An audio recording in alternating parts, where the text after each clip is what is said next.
ਮੈਨੂੰ ਪਤਾ ਤੁਸੀਂ ਕਿਹੜੀ ਪਰਚੇ ਕਟਾਉਂਦੇ ਰਹੇ ਹੋ, ਮੈਨੂੰ ਪਤਾ ਤੁਸੀਂ ਕਿਹੜੀ ਗੱਡੀ ਚਲਾਉਂਦੇ ਰਹੇ ਹੋ, ਮੈਨੂੰ ਪਤਾ ਤੁਹਾਡੇ ਬਾਗਨ ਦੇ ਵਿੱਚ ਕਿੰਨੇ ਕਿੰਨੂ ਨੇ, ਮੈਨੂੰ ਸਾਰਿਆਂ ਦਾ ਹਿਸਾਬ ਪਤਾ ਹੈ। ਭਗਵੰਤ ਮਾਨ ਦੀ ਮਨਪ੍ਰੀਤ ਬਾਦਲ ਦੀ ਇੰਨੀ ਕੀ ਗੱਲ ਹੋ ਗਈ, ਇੰਨੀ ਖੜਕ ਪਈ ਕਿ ਉਹ ਆਮਨੋ ਸਾਹਮਣੇ ਹੋ ਗਏ ਨੇ। ਤਾਂ ਜਿਹੜਾ ਸਾਰੀ ਉਮਰ ਇਹ ਕਹਿੰਦਾ ਰਹੇ ਕਿ ਮੈਂ ਟੋਲ ਤੇ ਆਪ ਪਰਚੀ ਕਟਾਉਂਦਾ ਰਿਹਾ, ਮੈਂ ਸਿਕਿਉਰਿਟੀ ਨਹੀਂ ਰੱਖੀ, ਮੈਂ ਖੁਦ ਗੱਡੀ ਚਲਾਉਂਦਾ ਰਿਹਾ। ਜਿਹੜਾ ਬੰਦਾ ਅਜਿਹੀਆਂ ਗੱਲਾਂ ਕਰਦਾ ਹੋਵੇ, ਇਮਾਨਦਾਰੀ ਦੀਆਂ ਗੱਲਾਂ ਕਰਦਾ ਹੋਵੇ, ਵਿਖਾਵੇ ਵਾਲੀਆਂ ਨਾ ਗੱਲਾਂ ਕਰਦਾ ਹੋਵੇ, ਉਸ ਬੰਦੇ ਨੂੰ ਅਚਾਨਕ ਪੰਜਾਬ ਵਿਜੀਲੈਂਸ ਬਿਊਰੋ ਸੱਦ ਲਏ, ਤਲਬ ਕਰ ਲਏ। ਭਗਵੰਤ ਮਾਨ ਸਾਹਿਬ ਆਪਣਾ ਵਜੂਦ, ਹੋਂਦ, ਔਕਾਤ, ਹੈਸੀਅਤ ਸਭ ਕੁਝ ਅਜਮਾ ਕੇ ਦੇਖ ਲੈਂਦੇ ਜੋ ਕੁਝ ਨਿਕਲਣਾ ਨਹੀਂ ਹੈ। ਸ਼ਬਦਾਂ ਦੇ ਖਿਡਾਰੀ ਤੇ ਜੇ ਮਨਪ੍ਰੀਤ ਸਿੰਘ ਬਾਦਲ ਵੀ ਨੇ ਤੇ ਸ਼ਬਦਾਂ ਦੇ ਖਿਡਾਰੀ ਭਗਵੰਤ ਮਾਨ ਸਾਹਿਬ ਵੀ ਨੇ। ਜੇ ਉਹਨਾਂ ਨੂੰ ਮਿਰਜ਼ਾ ਗਾਲਬ ਆਉਂਦਾ ਤੇ ਇਹਨਾਂ ਨੂੰ ਵੀ ਸੁਰਜੀਤ ਪਾਤਰ ਤੇ ਪ੍ਰੋਫੈਸਰ ਗੁਰਭਜਨ ਗਿੱਲ ਦੀਆਂ ਲਿਖੀਆਂ ਹੋਈਆਂ ਕਵਿਤਾ ਜਾਂ ਇਮਾਨਦਾਰੀ ਦੇ ਜਿਹੜੇ ਤੁਸੀਂ ਲੋਕਾਂ ਨੂੰ ਕਹਿੰਦੇ ਆ ਰਹੇ ਨੇ ਡਰਾਮਾ, ਉਹ ਬੰਦ ਕਰੋ। ਉਹਨਾਂ ਦੇ ਸ਼ਰੇਆਮ ਕਹਿ ਕੇ ਤੁਸੀਂ ਡਰਾਮੇ ਕਰਦੇ, ਕਿਉਂਕਿ ਇਕੱਠਿਆਂ ਨੇ ਕੰਮ ਕੀਤਾ, ਇਕੱਠਿਆਂ ਨੇ ਸ਼ਾਇਦ ਰੋਟੀ ਵੀ ਖਾਧੀ, ਇਕੱਠੇ ਟੇਬਲ ਤੇ ਵੀ ਬੈਠੇ ਹੋਣਗੇ। ਉਹਨਾਂ ਨੇ ਕਿਹਾ ਕਿ ਮੈਨੂੰ ਪਤਾ ਕਿਹੜੀਆਂ ਤੁਸੀਂ ਟੋਲ ਟੈਕਸ ਦੀਆਂ ਪਰਚੀਆਂ ਕਟਾਉਂਦੇ ਰਹੇ, ਕਿਹੜੇ ਤੁਸੀਂ ਇਕੱਲੇ ਗੱਡੀਆਂ ਚਲਾਉਂਦੇ ਰਹੇ ਨੇ, ਜਾਂ ਕਿਹੜੇ ਤੁਸੀਂ ਬਾਗ ਬੀਜੇ ਨੇ, ਉਹ ਬਾਗਾਂ ਦੇ ਇਕੱਲੇ ਕਿੰਨੂ ਬਾਰੇ ਮੈਨੂੰ ਪਤਾ।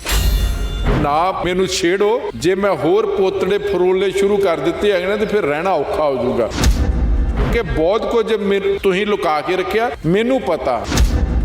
ਜੇ ਮੈਂ ਕੱਲੇ ਬਾਗ ਦੇ ਕੱਲੇ ਕਿੰਨੂ ਬਾਰੇ ਦੱਸ ਸਕਦਾ ਨਾ, ਇਹਦਾ ਮਤਲਬ ਹੈ ਕਿ ਮੇਰੇ ਕੋਲ ਤੁਹਾਡੇ ਬਹੁਤ ਸਾਰੇ ਰਾਜ ਨੇ। ਭਗਵੰਤ ਮਾਨ ਸਾਹਿਬ ਦਾ ਮਸਲਾ ਇਹ ਹੈ ਕਿ ਉਹ ਫਿਰ ਦੇਖਦੇ ਨਹੀਂ ਆ।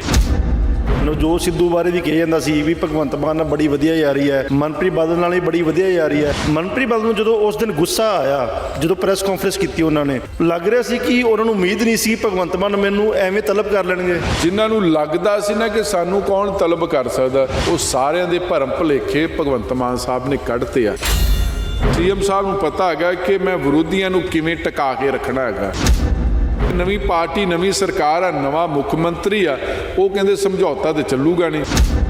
ਮਨਪ੍ਰੀਤ ਬਾਦਲ ਦੇ ਮਸਲੇ ਦੇ ਵਿੱਚ ਭਗਵੰਤ ਮਾਨ ਨੇ ਬੜਕ ਮਾਰੀ, ਚਰਨਜੀਤ ਚੰਨੀ ਵੇਲੇ ਵੀ ਬੜਕ ਮਾਰੀ, ਪਰ ਚਰਨਜੀਤ ਚੰਨੀ ਵਾਲਾ ਮਸਲਾ ਉਹ ਉਵੇਂ ਦਾ ਉਵੇਂ ਹੀ ਹੈ। ਉਹ ਕਹਿ ਰਹੇ ਸੀ ਅਸੀਂ ਸਬੂਤ ਕੱਢ ਕੇ ਲਿਆਂਗੇ, ਸਾਡੇ ਕੋਲ ਸ਼ਿਕਾਇਤ ਆ ਗਈ ਹੈ, ਪਰ ਨਾ ਵਿਜੀਲੈਂਸ ਕੋਲ ਸ਼ਿਕਾਇਤ ਪਹੁੰਚੀ। ਇਸ ਮਸਲੇ ਦੇ ਵਿੱਚ ਮੁੱਖ ਮੰਤਰੀ ਭਗਵੰਤ ਮਾਨ ਨੇ ਫਰੰਟ ਬੜੇ ਖੋਲ੍ਹ ਲਏ ਨੇ। ਕਾਂਗਰਸ ਦੇ ਖਿਲਾਫ ਇੱਕ ਵੱਖਰਾ ਫਰੰਟ ਚੱਲ ਰਿਹਾ ਹੈਗਾ, ਬੀਜੇਪੀ ਦੇ ਖਿਲਾਫ ਵੱਖਰਾ ਫਰੰਟ ਚੱਲ ਰਿਹਾ, ਸ਼੍ਰੋਮਣੀ ਅਕਾਲੀ ਦਲ ਦੇ ਖਿਲਾਫ ਵੱਖਰਾ ਫਰੰਟ ਚੱਲ ਰਿਹਾ। ਕਾਂਗਰਸ ਪਾਰਟੀ ਜਾਂ ਅਕਾਲੀ ਦਲ ਵਾਲੇ ਲੀਡਰ ਇੰਨੇ, ਸਰਕਾਰ ਇਸ ਨੇ ਆਮ ਆਦਮੀ ਪਾਰਟੀ ਨੇ ਜਾਂ ਮੁੱਖ ਮੰਤਰੀ ਨੇ ਇੰਨੇ ਜਲੀਲ ਕਰ ਦੇਣੇ ਹੈਗੇ ਨਾ, ਜੇ ਅਗਲੀ ਵਾਰ ਚੋਣਾਂ 'ਚ ਵੀ ਲੜਨਗੇ ਤੇ ਉਹਨਾਂ ਦੇ 90% ਜਿਹੜੀ ਹਾਰ ਦਾ ਕਾਰਨ ਬਣੂਗੀ। ਕਾਂਗਰਸ ਪਾਰਟੀ ਨੂੰ, ਅਕਾਲੀ ਦਲ ਨੂੰ ਨਵੇਂ ਚਿਹਰੇ ਲਿਆਉਣੇ ਪੈਣੇ ਹੈਗੇ ਨੇ। ਪ੍ਰੋਗਰਾਮ 16 ਨੇ ਸੱਚ ਦੇ ਵਿੱਚ ਤੁਹਾਡਾ ਸਵਾਗਤ ਹੈ। ਮੈਂ ਹਾਂ ਮਨਦੀਪ ਸਿੰਘ। ਭਗਵੰਤ ਮਾਨ ਤੇ ਮਨਪ੍ਰੀਤ ਬਾਦਲ ਆਮਨੋ ਸਾਹਮਣੇ ਹੋ ਗਏ ਨੇ। ਭਗਵੰਤ ਮਾਨ ਨੇ ਮਨਪ੍ਰੀਤ ਬਾਦਲ ਨੂੰ ਲੈ ਕੇ ਇੱਕ ਵੱਡੀ ਸਟੇਟਮੈਂਟ ਦੇ ਦਿੱਤੀ ਹੈ। ਉਹਨਾਂ ਨੇ ਕਿਹਾ ਮੈਨੂੰ ਪਤਾ ਤੁਸੀਂ ਕਿਹੜੀ ਪਰਚੇ ਕਟਾਉਂਦੇ ਰਹੇ ਹੋ, ਮੈਨੂੰ ਪਤਾ ਤੁਸੀਂ ਕਿਹੜੀ ਗੱਡੀ ਚਲਾਉਂਦੇ ਰਹੇ ਹੋ, ਮੈਨੂੰ ਪਤਾ ਤੁਹਾਡੇ ਬਾਗਨ ਦੇ ਵਿੱਚ ਕਿੰਨੇ ਕਿੰਨੂ ਨੇ, ਮੈਨੂੰ ਸਾਰਿਆਂ ਦਾ ਹਿਸਾਬ ਪਤਾ ਹੈ। ਦੂਜਾ ਮਸਲਾ, ਸੁਖਬੀਰ ਬਾਦਲ ਨੇ ਭਗਵੰਤ ਮਾਨ ਤੇ ਸਿੱਧੇ ਇਲਜ਼ਾਮ ਲਗਾਏ ਨੇ। ਉਹਨਾਂ ਨੇ ਕਿਹਾ ਭਗਵੰਤ ਮਾਨ ਧਾਰਮਿਕ ਮਸਲਿਆਂ ਦੇ ਵਿੱਚ ਦਖਲਅੰਦਾਜ਼ੀ ਨਾ ਕਰੇ। ਇਹਨਾਂ ਦੋਨਾਂ ਮਸਲਿਆਂ ਦੇ ਵਿੱਚ ਅਸੀਂ ਗੱਲ ਕਰਾਂਗੇ। ਮੇਰੇ ਨਾਲ ਸੀਨੀਅਰ ਪੱਤਰਕਾਰ ਜਗਤਾਰ ਸਿੰਘ ਪੁੱਲਰ ਸਾਹਿਬ, ਭਗਵੰਤ ਮਾਨ ਦੀ ਮਨਪ੍ਰੀਤ ਬਾਦਲ ਦੀ ਇੰਨੀ ਕੀ ਗੱਲ ਹੋ ਗਈ, ਇੰਨੀ ਖੜਕ ਪਈ ਕਿ ਉਹ ਆਮਨੋ ਸਾਹਮਣੇ ਹੋ ਗਏ ਨੇ। ਦੇਖੋ, ਸਭ ਤੋਂ ਵੱਡੀ ਗੱਲ ਹੈ ਕਿ ਜਿਸ ਦਿਨ ਮਨਪ੍ਰੀਤ ਸਿੰਘ ਬਾਦਲ ਜੋ ਸਾਬਕਾ ਖਜ਼ਾਨਾ ਮੰਤਰੀ ਰਹਿ ਚੁੱਕੇ ਨੇ, ਉਹਨਾਂ ਨੂੰ ਪੁੱਡਾ ਜਿਹੜੇ ਪਟਿਆਲਾ ਬਠਿੰਡੇ ਦੇ ਵਿੱਚ ਪਲਾਟਾਂ ਦੇ ਮਸਲੇ ਦੇ ਵਿੱਚ ਤਲਬ ਕੀਤਾ ਸੀ। ਉਹ ਸ਼ਿਕਾਇਤ ਸਰੂਪ ਚੰਦ ਸਿੰਗਲਾ ਵੱਲੋਂ ਕੀਤੀ ਗਈ ਸੀ। ਉਸ ਸ਼ਿਕਾਇਤ ਤੋਂ ਬਾਅਦ ਜਦੋਂ ਜਵਾਬ ਤਲਬੀ ਹੋਈ ਤੇ ਲਾਜ਼ਮੀ ਤੌਰ ਤੇ ਜਿਸ ਬੰਦਾ ਜਿਹੜਾ ਸਾਰੀ ਉਮਰ ਇਹ ਕਹਿੰਦਾ ਰਹੇ ਕਿ ਮੈਂ ਟੋਲ ਤੇ ਆਪ ਪਰਚੀ ਕਟਾਉਂਦਾ ਰਿਹਾ, ਮੈਂ ਸਿਕਿਉਰਿਟੀ ਨਹੀਂ ਰੱਖੀ, ਮੈਂ ਖੁਦ ਗੱਡੀ ਚਲਾਉਂਦਾ ਰਿਹਾ, ਜਿਹੜਾ ਬੰਦਾ ਅਜਿਹੀਆਂ ਗੱਲਾਂ ਕਰਦਾ ਹੋਵੇ, ਇਮਾਨਦਾਰੀ ਦੀਆਂ ਗੱਲਾਂ ਕਰਦਾ ਹੋਵੇ, ਵਿਖਾਵੇ ਵਾਲੀਆਂ ਨਾ ਗੱਲਾਂ ਕਰਦਾ ਹੋਵੇ, ਉਸ ਬੰਦੇ ਨੂੰ ਅਚਾਨਕ ਪੰਜਾਬ ਵਿਜੀਲੈਂਸ ਬਿਊਰੋ ਸੱਦ ਲਏ, ਤਲਬ ਕਰ ਲਏ ਤੇ ਫਿਰ ਬੰਦੇ ਆ ਤੈਸ਼ 'ਚ ਆ ਜਾਂਦਾ, ਗੁੱਸੇ 'ਚ ਵੀ ਆ ਜਾਂਦਾ। ਔਰ ਫਿਰ ਜਿਸ ਹਿਸਾਬ ਦੇ ਨਾਲ ਉਸ ਦਿਨ ਉਹ ਬੋਲੇ ਨੇ ਕਿ ਭਗਵੰਤ ਮਾਨ ਸਾਹਿਬ ਆਪਣਾ ਵਜੂਦ, ਹੋਂਦ, ਔਕਾਤ, ਹੈਸੀਅਤ ਸਭ ਕੁਝ ਅਜਮਾ ਕੇ ਦੇਖ ਲੈਂਦੇ ਜੋ ਕੁਝ ਨਿਕਲਣਾ ਨਹੀਂ ਆ। ਜਦੋਂ ਮੁੱਖ ਮੰਤਰੀ ਭਗਵੰਤ ਮਾਨ ਸਾਹਿਬ ਅਜਿਹੇ ਸ਼ਬਦ ਉਹਨਾਂ ਨੇ ਬੋਲੇ ਤੇ ਲਾਜ਼ਮੀ ਤੌਰ ਤੇ ਸ਼ਬਦਾਂ ਦੇ ਖਿਡਾਰੀ ਤੇ ਜੇ ਮਨਪ੍ਰੀਤ ਸਿੰਘ ਬਾਦਲ ਵੀ ਨੇ ਤੇ ਸ਼ਬਦਾਂ ਦੇ ਖਿਡਾਰੀ ਭਗਵੰਤ ਮਾਨ ਸਾਹਿਬ ਵੀ ਨੇ। ਜੇ ਉਹਨਾਂ ਨੂੰ ਮਿਰਜ਼ਾ ਗਾਲਬ ਆਉਂਦਾ ਤੇ ਇਹਨਾਂ ਨੂੰ ਵੀ ਸੁਰਜੀਤ ਪਾਤਰ ਤੇ ਪ੍ਰੋਫੈਸਰ ਗੁਰਭਜਨ ਗਿੱਲ ਦੀਆਂ ਲਿਖੀਆਂ ਹੋਈਆਂ ਕਵਿਤਾ, ਪ੍ਰੋਫੈਸਰ ਮੋਹਨ ਸਿੰਘ ਦੀਆਂ ਜਿਹੜੇ ਆਪਣੇ ਬੜੇ ਵੱਡੇ ਨਾਮੀ ਸੰਤ ਰਾਮ ਉਦਾਸੀ ਦੀਆਂ, ਫਿਰ ਤੇ ਇਹਨਾਂ ਨੂੰ ਵੀ ਆਉਂਦੀਆਂ। ਭਗਵੰਤ ਮਾਨ ਨੂੰ ਵੀ ਸ਼ਾਇਰੋ ਸ਼ਾਇਰੀ ਚੰਗੀ ਆਉਂਦੀ, ਔਰ ਉਹਨਾਂ ਵੀ ਪੰਜਾਬੀ ਜਿਹੜਾ ਸਾਹਿਤ ਚੰਗੀ ਤਰ੍ਹਾਂ ਪੜ੍ਹਿਆ, ਲਿਟਰੇਚਰ ਚੰਗੀ ਤਰ੍ਹਾਂ ਪੜ੍ਹਿਆ, ਕਾਵ ਦੇ ਉਹ ਵੀ ਬੜੇ ਮਾਹਿਰ ਨੇ, ਸ਼ਬਦਾਂ ਦੇ ਉਹ ਵੀ ਬੜੇ ਖਿਡਾਰੀ ਨੇ। ਜਦ ਉਹ ਸ਼ਾਇਰ ਜਾਂ ਸ਼ਾਇਰੀ ਕਰਦੇ ਨੇ ਮਨਪ੍ਰੀਤ ਸਾਹਿਬ, ਤੇ ਫਿਰ ਉਸੇ ਸ਼ਾਇਰੀ ਦੇ ਨਾਲ, ਉਸੇ ਅੰਦਾਜ਼ ਨਾਲ, ਉਸੇ ਲਹਿਜੇ ਦੇ ਨਾਲ ਜਿਹੜਾ ਜਵਾਬ ਹੁਣ ਮੁੱਖ ਮੰਤਰੀ ਭਗਵੰਤ ਮਾਨ ਸਾਹਿਬ ਨੇ ਦਿੱਤਾ ਹੈਗਾ, ਉਹਦਾ ਇੰਤਜ਼ਾਰ ਹੁਣ ਸਿਰਫ ਭਗਵੰਤ ਮਾਨ ਸਾਹਿਬ ਨਹੀਂ ਕਰ ਰਹੇ, ਸਾਰਾ ਪੰਜਾਬ ਕਰ ਰਹੇ ਨੇ। ਕਿ ਜਿਹੜਾ ਉਹਨਾਂ ਨੇ ਉਦੋਂ ਕੱਲ੍ਹ ਸ਼ੇਰ ਲਿਖਿਆ ਮਿਰਜ਼ਾ ਗਾਲਬ ਦਾ, ਤੂੰ ਇਧਰ ਉਧਰ ਕੀ ਬਾਤ ਨਾ ਕਰ, ਜੇ ਬਤਾ ਕਾਫਲਾ ਕੈਸੇ ਲੂਟਾ, ਹੈ ਨਾ, ਤੇਰੀ ਰਹਿਬਰੀ ਦਾ ਸਵਾਲ ਨਹੀਂ ਹੈ, ਇਸ ਤਰ੍ਹਾਂ ਦਾ ਜਿਹੜਾ ਸ਼ਾਇਰ ਆ ਉਹ ਬੋਲਿਆ। ਹੁਣ ਸਵਾਲ ਹੈ, ਇੱਕ ਮਾਨ ਸਾਹਿਬ ਕਹਿ ਰਹੇ ਨੇ ਕਿ ਮੈਨੂੰ ਇਮਾਨਦਾਰੀ ਦਾ ਪਾਠ ਨਾ ਪੜਾਓ, ਜਾਂ ਇਮਾਨਦਾਰੀ ਦੇ ਜਿਹੜੇ ਤੁਸੀਂ ਲੋਕਾਂ ਨੂੰ ਕਹਿੰਦੇ ਆ ਰਹੇ ਨੇ ਡਰਾਮਾ, ਉਹ ਬੰਦ ਕਰੋ। ਉਹਨਾਂ ਦੇ ਸ਼ਰੇਆਮ ਕਹਿ ਕੇ ਤੁਸੀਂ ਡਰਾਮੇ ਕਰਦੇ, ਕਿਉਂਕਿ ਇਕੱਠਿਆਂ ਨੇ ਕੰਮ ਕੀਤਾ, ਇਕੱਠਿਆਂ ਨੇ ਸ਼ਾਇਦ ਰੋਟੀ ਵੀ ਖਾਧੀ, ਇਕੱਠੇ ਟੇਬਲ 'ਤੇ ਵੀ ਬੈਠੇ ਹੋਣਗੇ। ਅਤੇ ਉਹਨਾਂ ਨੇ ਕਿਹਾ ਕਿ ਮੈਨੂੰ ਪਤਾ ਕਿਹੜੀਆਂ ਤੁਸੀਂ ਟੋਲ ਟੈਕਸ ਦੀਆਂ ਪਰਚੀਆਂ ਕਟਾਉਂਦੇ ਰਹੇ, ਕਿਹੜੇ ਤੁਸੀਂ ਇਕੱਲੇ ਗੱਡੀਆਂ ਚਲਾਉਂਦੇ ਰਹੇ ਨੇ, ਜਾਂ ਕਿਹੜੇ ਤੁਸੀਂ ਬਾਗ ਬੀਜੇ ਨੇ, ਉਹ ਬਾਗਾਂ ਦੇ ਇਕੱਲੇ ਇਕੱਲੇ ਕਿੰਨੂ ਬਾਰੇ ਮੈਨੂੰ ਪਤਾ। ਜਦ ਇੱਦਾਂ ਦੇ ਸ਼ਬਦ ਬੋਲੇ ਨੇ, ਇਹਦਾ ਮਤਲਬ ਆ ਕਿ ਇਹਨਾਂ ਸ਼ਬਦਾਂ ਦੇ ਕਹਿਣ ਨੂੰ ਬਾਗ ਨੇ, ਕਹਿਣ ਨੂੰ ਕਿੰਨੂ ਨੇ, ਕਹਿਣ ਨੂੰ ਟੋਲ ਟੈਕਸ ਨੇ, ਕਹਿਣ ਨੂੰ ਗੱਡੀ ਚਲਾਉਣਾ, ਉਹਦੇ ਡੰਗਾਈ ਵਾਲੇ ਬਹੁਤ ਸ਼ਬਦ ਨੇ ਕਿ ਨਾ ਮੈਨੂੰ ਛੇੜੋ। ਜੇ ਮੈਂ ਹੋਰ ਪੋਤੜੇ ਫਰੋਲਣੇ ਸ਼ੁਰੂ ਕਰ ਦਿੱਤੇ ਹੈਗੇ ਨਾ, ਤੇ ਫਿਰ ਰਹਿਣਾ ਔਖਾ ਹੋ ਜਾਊਗਾ। ਇਹ ਆ ਉਹ ਜਿਹੜੇ ਸ਼ਬਦ ਕੱਲ੍ਹ CM ਸਾਹਿਬ ਨੇ ਬੋਲੇ ਨਾ, ਉਹਨਾਂ ਸ਼ਬਦਾਂ ਦੀ ਜਿਹੜੀ ਡੂੰਘਾਈ ਆ, ਉਹ ਇਹ ਅਸਲ ਦੇ ਵਿੱਚ ਕਿ ਬਹੁਤ ਕੁਝ ਤੁਸੀਂ ਲੁਕਾ ਕੇ ਰੱਖਿਆ, ਮੈਨੂੰ ਪਤਾ। ਜੇ ਮੈਂ ਕੱਲੇ ਕੱਲੇ ਬਾਗ ਦੇ ਕੱਲੇ ਕੱਲੇ ਕਿੰਨੂ ਬਾਰੇ ਦੱਸ ਸਕਦਾ ਨਾ, ਇਹਦਾ ਮਤਲਬ ਹੈ ਕਿ ਮੇਰੇ ਕੋਲ ਤੁਹਾਡੇ ਬਹੁਤ ਸਾਰੇ ਰਾਜ ਨੇ, ਉਹ ਰਾਜ ਕਿਸੇ ਵੇਲੇ ਵੀ ਜੱਗ ਜ਼ਾਹਿਰ ਹੋ ਸਕਦੇ। ਔਰ ਭਗਵੰਤ ਮਾਨ ਸਾਹਿਬ ਦਾ ਮਸਲਾ ਇਹ ਆ ਕਿ ਉਹ ਫਿਰ ਦੇਖਦੇ ਨਹੀਂ ਆ, ਜਦੋਂ ਉਹ ਬੋਲਦੇ ਨੇ ਜਾਂ ਜਦੋਂ ਆਪਣੇ ਸਿਆਸੀ ਸ਼ਰੀਕਾਂ 'ਤੇ ਹਮਲਾ ਕਰਦੇ ਨੇ, ਉਸ ਸਿਆਸੀ ਸ਼ਰੀਕ ਦੇ ਭਾਵੇਂ ਬੋਲੇ ਹੋਏ ਸ਼ਬਦ ਉਹਨਾਂ ਦੇ ਵਿੰਨੇ ਜਾਣ, ਗਿੱਟੇ ਵੱਜੇ, ਪੈਰਾਂ ਦੇ ਵੱਜਣ, ਗੋਡਿਆਂ ਦੇ ਵੱਜਣ, ਇਸ ਮਸਲੇ ਦੇ ਮੁੱਖ ਮੰਤਰੀ ਭਗਵੰਤ ਮਾਨ ਪਰਵਾਹ ਨਹੀਂ ਕਰਦੇ। ਲੇਕਿਨ ਹੁਣ ਦੇਖਦੇ ਆ ਜਿਹੜੇ ਕੱਲ੍ਹ ਬੁਝਾਰਤ ਪਾਈ ਆ CM ਸਾਹਿਬ ਨੇ, ਜਾਂ ਜਿਹੜੇ ਉਹਨਾਂ ਕਿਹਾ ਕਿ ਮੇਰੇ ਕੋਲ ਬਹੁਤ ਸਾਰੇ ਰਾਜ ਨੇ, ਕੀ ਮਨਪ੍ਰੀਤ ਸਿੰਘ ਬਾਦਲ ਜਿਹੜਾ ਮੁੱਖ ਮੰਤਰੀ ਸਾਹਿਬ ਨੇ ਸਵਾਲ ਖੜੇ ਕੀਤੇ ਨੇ, ਉਹਨਾਂ ਸਵਾਲਾਂ ਦਾ ਜਵਾਬ ਦੇਣਗੇ ਕਿ ਜਾਂ ਇਹ ਜਿਹੜਾ ਚੈਪਟਰ ਇੱਥੇ ਕਲੋਜ਼ ਹੋ ਜਾਊਗਾ, ਜਾਂ ਫਿਰ ਇਹ ਲੜਾਈ ਸਿਆਸੀ ਸ਼ਰੀਕੇਬਾਜ਼ੀ ਅੱਗੇ ਵਧੇਗੀ। ਔਰ ਸਭ ਤੋਂ ਵੱਡੀ ਖਾਸੀਅਤ ਆ ਕਿ ਦੋਨੇ ਇਕੱਠੇ ਰਹੇ ਨੇ, ਇੱਕੋ ਪਾਰਟੀ 'ਚ ਕੰਮ ਕਰਦੇ ਨੇ।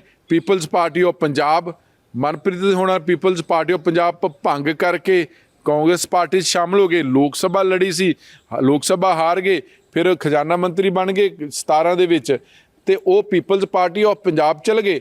ਮਾਨ ਸਾਹਿਬ ਭਗਵੰਤ ਮਾਨ ਹੁਣੀ ਆਮ ਆਦਮੀ ਪਾਰਟੀ 'ਚ ਆ ਗਏ, ਉਹ 2014 ਦੇ MP ਬਣ ਗਏ, 2019 'ਚ ਬਣ ਗਏ, 2022 'ਚ ਪੰਜਾਬ ਦੇ ਮੁੱਖ ਮੰਤਰੀ ਬਣ ਗਏ। ਦਿਲਚਸਪ ਗੱਲ ਇਹਦੇ ਵਿੱਚ ਇਹ ਦੇਖਣ ਨੂੰ ਆ ਰਹੀ ਹੈ ਕਿ ਨਵਜੋਤ ਸਿੱਧੂ ਬਾਰੇ ਵੀ ਕਿਹਾ ਜਾਂਦਾ ਸੀ ਵੀ ਭਗਵੰਤ ਮਾਨ ਨਾਲ ਬੜੀ ਵਧੀਆ ਯਾਰੀ ਹੈ, ਮਨਪ੍ਰੀਤ ਬਾਦਲ ਨਾਲ ਵੀ ਬੜੀ ਵਧੀਆ ਯਾਰੀ ਹੈ। ਮਨਪ੍ਰੀਤ ਬਾਦਲ ਨੂੰ ਜਦੋਂ ਉਸ ਦਿਨ ਗੁੱਸਾ ਆਇਆ, ਜਦੋਂ ਪ੍ਰੈਸ ਕਾਨਫਰੰਸ ਕੀਤੀ ਉਹਨਾਂ ਨੇ, ਲੱਗ ਰਿਹਾ ਸੀ ਕਿ ਉਹਨਾਂ ਨੂੰ ਉਮੀਦ ਨਹੀਂ ਸੀ ਭਗਵੰਤ ਮਾਨ ਮੈਨੂੰ ਐਵੇਂ ਤਲਬ ਕਰ ਲੈਣਗੇ। ਲਾਜ਼ਮੀ ਤੌਰ 'ਤੇ ਦੇਖੋ, ਇਸ ਮਸਲੇ ਦੇ ਵਿੱਚ ਬਹੁਤ ਸਾਰਿਆਂ ਦੇ ਭਰਮ ਭੁਲੇਖੇ ਦੂਰ ਹੋ ਗਏ ਨੇ। ਜਿਨ੍ਹਾਂ ਨੂੰ ਲੱਗਦਾ ਸੀ ਨਾ ਕਿ ਸਾਨੂੰ ਕੌਣ ਤਲਬ ਕਰ ਸਕਦਾ, ਜਾਂ ਜਿਨ੍ਹਾਂ ਨੂੰ ਲੱਗਦਾ ਸੀ ਕਿ ਸਾਡੇ 'ਤੇ ਕੌਣ ਸਵਾਲ ਖੜੇ ਕਰ ਸਕਦਾ, ਜਾਂ ਜਿਨ੍ਹਾਂ ਨੂੰ ਲੱਗਦਾ ਕਿ ਸਾਡੀ ਸਿਆਸਤ 'ਤੇ ਕੌਣ ਕਿੰਤੂ ਪਰੰਤੂ ਕਰ ਸਕਦਾ, ਜਾਂ ਸਾਡੇ ਕਿਹੜੇ ਕੋਈ ਪੁੱਤੜੇ ਫੋਲ ਸਕਦਾ ਹੈਗਾ, ਉਹ ਸਾਰਿਆਂ ਦੇ ਭਰਮ ਭੁਲੇਖੇ ਭਗਵੰਤ ਮਾਨ ਸਾਹਿਬ ਨੇ ਕੱਢਤੇ ਆ। ਉਹ ਭਰਮ ਭੁਲੇਖੇ ਦੂਰ ਕਰ ਦਿੱਤੇ ਹੈਗੇ ਨੇ। ਔਰ ਇਹਨਾਂ ਨੂੰ CM ਸਾਹਿਬ ਨੂੰ ਪਤਾ ਹੈਗਾ ਕਿ ਮੈਂ ਵਿਰੋਧੀਆਂ ਨੂੰ ਕਿਵੇਂ ਟਿਕਾ ਕੇ ਰੱਖਣਾ ਹੈਗਾ, ਕਿਉਂਕਿ ਪਹਿਲਾਂ ਸੀ ਕਿ ਅਕਾਲੀ ਕਾਂਗਰਸੀ ਨਾਲ ਸਾਰਿਆਂ ਨੂੰ ਪਤਾ ਲੱਗ ਗਿਆ ਸੀ ਕਿ ਹੁਣ ਗੱਲ ਉਹ ਇੱਕ ਦੂਜੇ ਦੇ ਨਾਲ ਇਹ ਸਮਝੌਤੇ ਵਾਲੀ ਸਿਆਸਤ ਹੀ ਆ।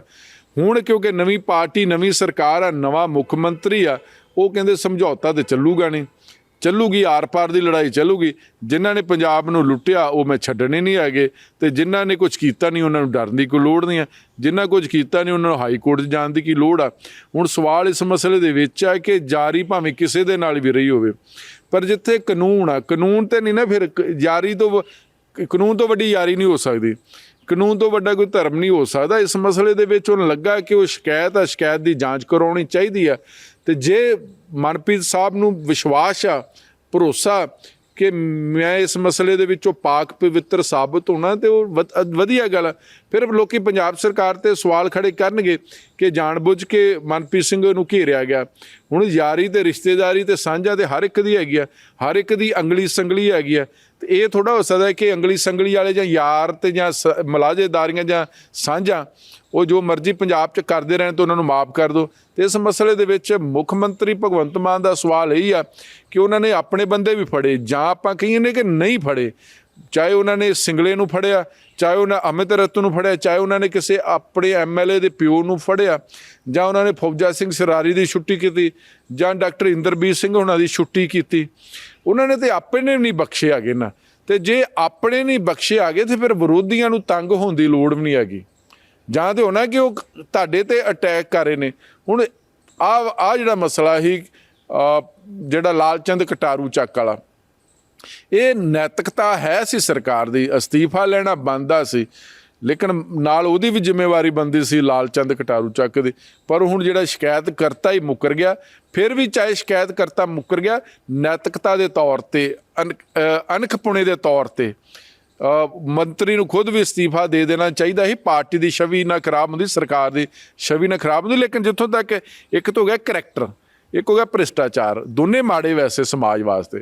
ਪਰ ਭ੍ਰਿਸ਼ਟਾਚਾਰੀਆਂ ਦੇ ਮਸਲੇ 'ਚ ਮੈਨੂੰ ਲੱਗਦਾ ਕਿ ਹਾਲੇ ਤੱਕ 18 ਮਹੀਨੇ ਦੀ ਸਰਕਾਰ ਹੋਣ ਵਾਲੀ ਆ ਕਿ ਮੁੱਖ ਮੰਤਰੀ ਭਗਵੰਤ ਮਾਨ ਨੇ ਕਿਸੇ ਦੇ ਨਾਲ, ਕਿਸੇ ਵਿਸ਼ੇਸ਼ ਦੇ ਨਾਲ, ਜਾਂ ਕਿ ਮਾਤੜ ਦੇ ਨਾਲ, ਗਰੀਬ ਦੇ ਨਾਲ, ਜਾਂ ਕਿੱਲਿਆਂ ਵਾਲਿਆਂ ਦੇ ਨਾਲ, ਜਾਂ 100 ਏਕੜ ਵਾਲਿਆਂ ਦੇ ਨਾਲ, ਨਾ ਕਿਸੇ ਰੰਕ ਦੇ ਨਾਲ, ਨਾ ਕਿਸੇ ਰਾਜੇ ਦੇ ਨਾਲ ਉਹਨੇ ਸਮਝੌਤਾ ਕੀਤਾ ਹੋਵੇ।